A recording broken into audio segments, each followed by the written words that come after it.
Yo, what is up guys? It's Geerzy here. Today I'll be doing a full guide on keybinds as well as show you guys a couple other tips and tricks that will really help you choose the right ones. For this video, I'll be using a keyboard overlay in the bottom left corner, which will help you see how close certain buttons are and show you what keys I'm pressing. I apologize if you're a controller or mobile player, but I would still highly recommend watching the video, especially if you're thinking about switching to mouse and keyboard soon. Anyways, with all of that said, let's begin. To start things off, we're going to be going over different keyboard angles. So what most people will do is just leave their keyboard horizontal on their desk and not think too much of it. This isn't a huge deal, but by not angling your keyboard, you're missing out on a lot of benefits. I personally like to have my keyboard 30 degrees to the left, but a lot of people like to have theirs 30 degrees to the right or higher. The main benefits of putting your keyboard on an angle is more mousepad room and allowing your thumb to reach more hotkeys such as H, J, and Y. The only bad thing about doing this is that some people may experience wrist pain, but that doesn't happen very often, so I wouldn't worry about it. If you're angling your keyboard to the left, I wouldn't go higher than 30 degrees, but if you're doing it to the right, you can pretty much go fully vertical if you want to. If you don't already angle your keyboard and you want to get used to it, the best way to do that is to start at 30 degrees and then slowly keep going higher and higher until you find the angle you like.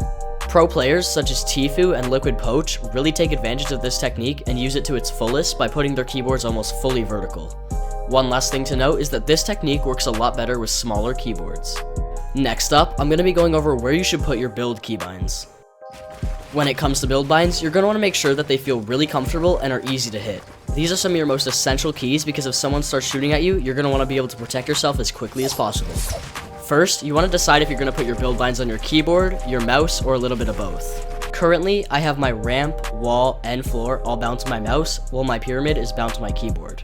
And of course, not everyone's mouse has side buttons, so if that's the case for you, make sure to bind all your builds to your keyboard. Just make sure that they are comfortable and easy to hit, so set them to binds like Q, C, V, X, and maybe even Z.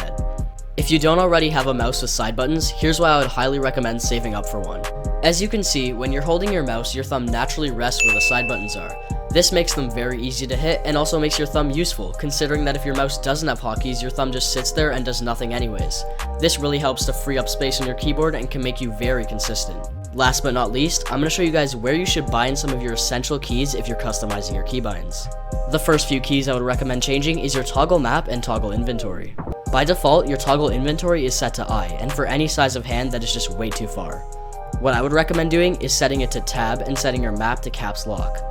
By setting your inventory to tab, it can be very comfortable and easy to hit. Now, one of the very important keys for increasing your speed at organizing your inventory or just picking stuff up is auto run. You want to be able to continue sprinting while organizing your inventory or picking stuff up. This is why you want to bind auto run to something you can hit really easily. Personally, I bind mine to my top DPI button on my mouse because I can just move my finger back and easily click it. But if you want to bind it to your keyboard, you can always bind it to number 1, or you can replace your normal manual sprint with shift and switch it to auto run. As you can see, you're going to want to click auto run right before you pick something up or you organize your inventory so you can continue moving while doing so.